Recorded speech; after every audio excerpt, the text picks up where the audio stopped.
which position groups do we think have the highest expectations in spring football? This is one that I think is going to inspire some pretty interesting conversation, Ryan. For me, I want us to kind of tackle this. Let's take one on offense and one on defense. I think that would make it fun. Maybe we'll agree, maybe we'll disagree. Kind of hope we disagree, just to see if there's some opportunity for some productive discourse there. But I think for the offense, I was gonna say the offensive line, but I think that is the basic answer. I'm gonna go with the wide receivers. I think that the wide receivers have a ton of expectations, largely in part because they're working with a new quarterback. I think a lot of the fan base is probably coming from the perspective that we don't know who the quarterback's going to be, but we think that it's reasonable to expect that it'll be a higher level of play than Anthony Brown had last year. So I think that kind of naturally trickles over to the wide receivers and having some bigger expectations there. Unleashing the skinnies, having some of these underclassmen and freshmen really get an opportunity to get involved. We talk about getting downfield, vertical passing game. That's going to have a huge role here.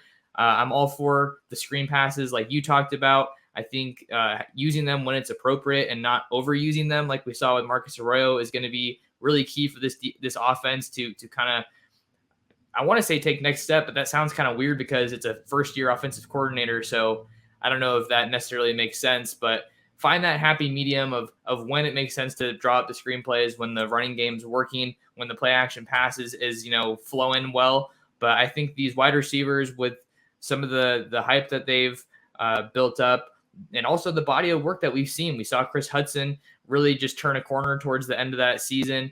Really liked what I saw from Troy Franklin and Dante Thornton in the Alamo Bowl as far as getting downfield and just making plays on the ball. Really good footwork as well. And I think that it's really those guys' time to shine. And then Isaiah Crocker being another veteran that really hasn't seen the field too much, but I thought he looked pretty good in the limited time that we saw him last year. So I'm going to go with the wide receivers having the highest expectations in spring football for the offensive side of the ball.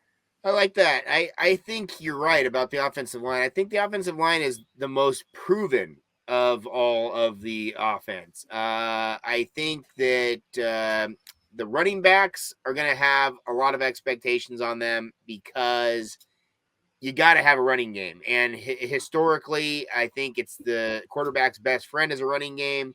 You really don't know what you're going to have with your quarterbacks quite of yet. I think there's high expectation on the quarterback as well, by the way. But I would say running backs. Again, young room. Sean Dollars is the guy who I'm looking at as the biggest breakout guy for this year's offense. I think that coming off the injury, I think he's got a big chip on his shoulder. I think he learned a lot from taking the year and seeing the game differently. The perspective of having it taken away from him, I think, was a big, big deal there because his injury was very severe. And, his work ethic. I think this is a guy who wants to prove himself. He's already proven himself to himself. Now he wants to prove himself to everybody else.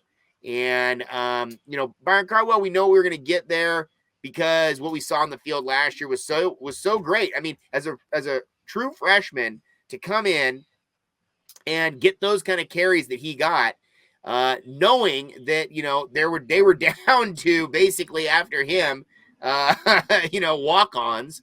I'm really impressed with that. And I don't know exactly how deep that room is going to be. And I would venture to say that in the spring, you're going to see a lot of guys play there, because you've got some guys who are walk-ons who are hungry to play. They're going to get some playing time for sure in the spring game. So I think the running back, I think you have to have a solid running back or two or three to get it done in this conference. And Oregon has had a history of some pretty good running backs. So I would love to see that. I agree with you, though, on the wide receiver group being the biggest group with the highest expectations, because I think they have the most to prove. I think they have a very high ceiling, let's put it that way, of anybody on the Oregon offense. I think they might have the highest ceiling as a group, which is exciting because as an Oregon fan, we haven't had that very much with the wide receiver room. You have to go back in time to see wide receiver room with this much depth and this much talent all in the same time at the same space. So I'm excited about both sides of it. But again, I think everybody's focused on the quarterback. Quarterback has got to be the number one thing. And so, like you said, I think the offensive line is the basic, easy answer. But I think the quarterback could be the easy answer as well because there's some seriously high expectations. I've heard people say Bo Nix might be a Heisman candidate. Like what is the heck is going? We don't even know if he's going to start. So it's going to be a good time. What do you think on defense there, Max? What are your thoughts there? Yeah, I wanted to. There were a couple more thoughts I had on offense real quick before we switched over to defense.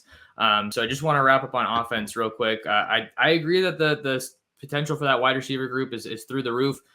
I think you really have to think back to the 2014 season to when you saw some pretty serious depth and a lot of the ball being spread around a lot more.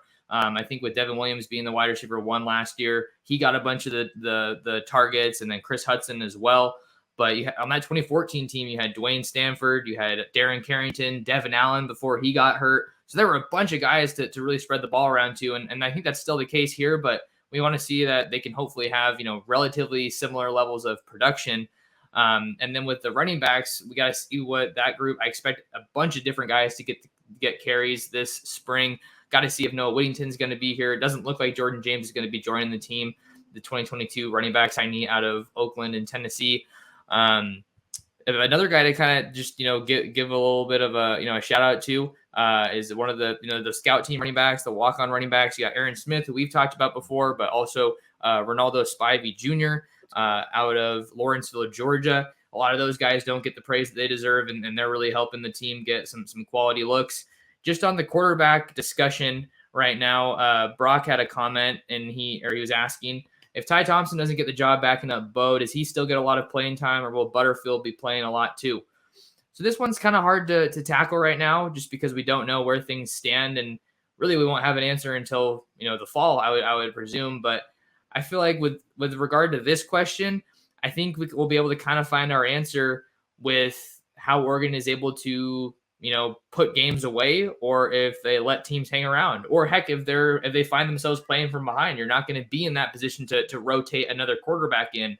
But I think that fortunately for Oregon, with the way that they've kind of managed these two guys, even though they haven't seen probably as much time as they should, is that they do have the 4-game redshirt rule. So if they want to I don't think that would, both of those guys have already redshirted. So that's not even worth saying. My bad. But I think basically how they're able to handle the games is going to be very indicative of who kind of gets some more playing time there. But I think that they're both really deserving of it. Obviously, Butterfield's been here for a while, and people are just itching to see Ty hit the field. So, man, I don't know. I think that they'll probably both get a decent amount of time, but at least with Ty being the kind of solidified backup last year, I'd probably have to say that I would lean more towards him getting some of those snaps if he does indeed end up backing up Bo.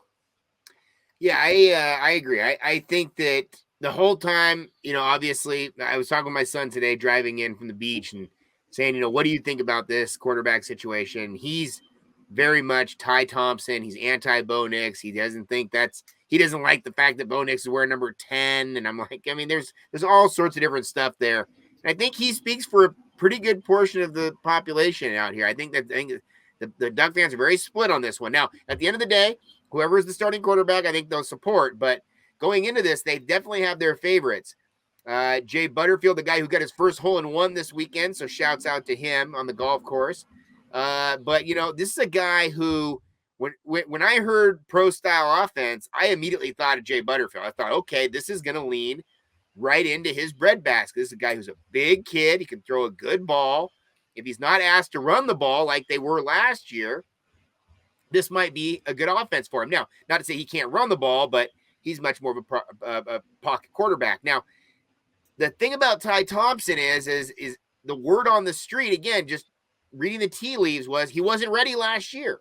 And for all the people who were saying, got to go with Ty, got to start the freshman, I would say the only reason you're going to start the freshman is if your season's completely falling apart. And it really wasn't until the very end of the year, right? Against Utah. Yeah, and at that point, it doesn't even matter, it really. So the Ty Thompson thing is interesting. I think that there's a lot of hype on him. I don't know if he'll be able to follow through. I don't know if he'll meet the expectations a lot of people have of him. But I do think that Bo Nix is going to be the starter. And as soon as he transferred, I was like, this guy's obviously the number one pick right now, but the history he has with Dillingham, the history he has. as a starting quarterback in the SEC and all the other sort of stuff. He's got all the tools. It's just whether or not he can do it here with this group. The real question, though, is with the transfer portal right next door, if Bo Nix does get the start, does Ty Thompson hit the portal? And I think that's the biggest fear, is that Duck fans have said, and we've talked about this over and over, that you might get yourself into some sort of a death spiral if you can never get a kid and develop a kid coming up from the start. And if you're constantly going off and looking for, the best quarterback transfer, you might find yourself in a really nasty situation where none of your young kids develop, A, or they transfer, B. Either way, you're left with your transfers and some walk-ons. And I would love to see Jay Butterfield get an opportunity this spring instead of it being just Bo Nix and Ty Thompson, because obviously I'd love to see him throw the ball as well, because I think he might fit the offense best out of all three. I also, though, believe that this group of coaching staff and this staff is going to really fit whatever they're going to do to their players. I don't think they're going to come in with a very solid approach and have the players fit to their approach. I think it's going to be the exact opposite. I'm going to see what they're going to get. They're going to see what they have, and they're going to mold their offense around who they have, at least the first year. So that actually might be better for Ty Thompson. So again, we don't know yet. We haven't seen enough in the spring practice yet, but what we have seen is we have seen three guys that are willing to work together, and AJ Abbott's there too. But we have seen guys who are willing to work together and willing to make each other better. I think that's the key thing. Ty Thompson's tweet saying 10 toes down, that fired me up. I wasn't necessarily a 100% Ty Thompson guy, but at the end of last year, before Bo Nix transferred, I was definitely looking forward to this spring being Jay Butterfield and Ty Thompson to see what would happen. Bo Nix threw a wrinkle into all that, right? So I think that could be one of the other reasons why some of those Duck fans like my son are upset with that situation.